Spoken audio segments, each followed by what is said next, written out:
在阳光的照射下，一个个镶嵌木艺品朴实却耀眼，象征着作者对木艺的热爱与纯粹的理想。这些作品都是出自北科大木创中心的设计经理宋任平师傅之手。大学2年级时，他与木艺邂逅了。遇到木艺的契机，就主要是因为大学的时候就读北科大，然后工业设计系，然后刚好那个组别是家具与室内设计组，所以因此就上到木工课。然后那时候同学几乎就是蛮多啦，算蛮多都是木工选手。然后有一个跟我特别好的叫黄伟全同学，然后他现在是我的老师，所以叫黄伟全老师。对，然后就是他在6日的时候有开资讯局的木工课，然后他就问我说，有没有要去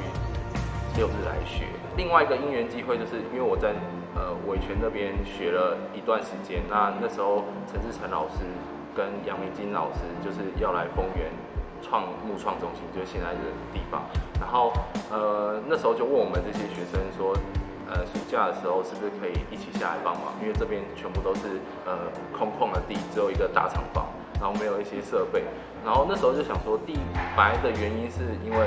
我在北科的时候都是通车，所以就是没有在外面住过，所以我想说，这个机会要不要就跟老师一起下来看？也是跟木工相关行业有关系的。那我想说，会不会学到不一样的东西？创业之后，宋任平除了在木创中心教学，也有在北部开设过课程。经营品牌，肯定要有自己的一番见解，才能找到属于自己的客群。然后那时候主要是年轻的部分，但是实际去教课的时候，跟发现别人来报名的年龄层都是非常广。对啊，就是有国高中的，然后或者是爸爸妈妈也有一起来的，就是亲子类的。然后再来就是退休的60几岁的，然后都是就发现其实之前设定的年龄层好像没有什么用，就是实际来的我发现其实是很广，所以现在还在研究说是不是可以设计每个族群就是年龄层的教案等等。现在在他的自创品牌 Mr. Song 不止酱的作品中，常能看到使用镶嵌精工及异媒材结合的做法。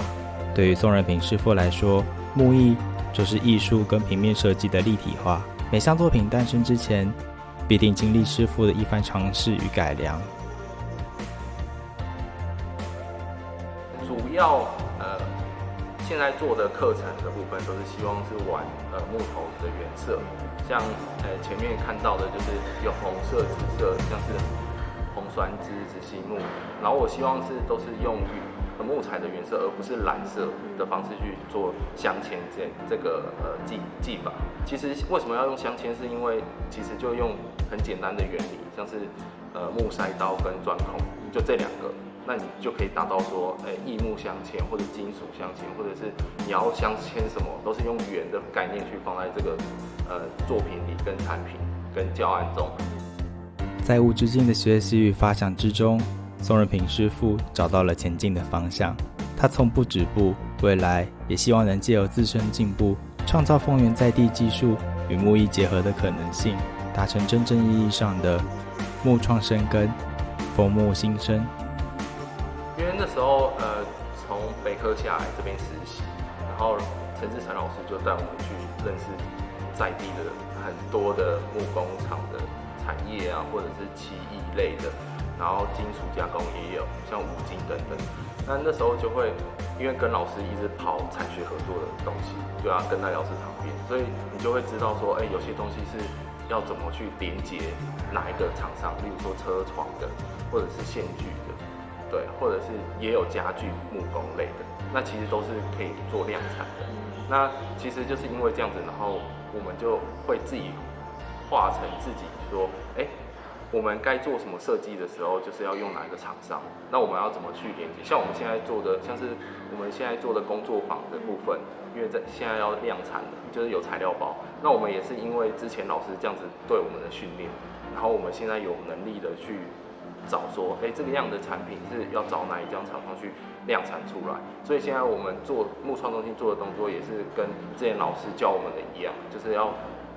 哪一些资源是适合哪一些设计。那我们现在是做组装的一个动作。至今，宋任平师傅仍在朝着目标前行，追求的不只是自身的突破，更致力于加深人们对于木艺的认识与理解。期待在未来的路上，人们能因自己的作品停驻在木材的蜕变中，与木艺来场美丽的邂逅。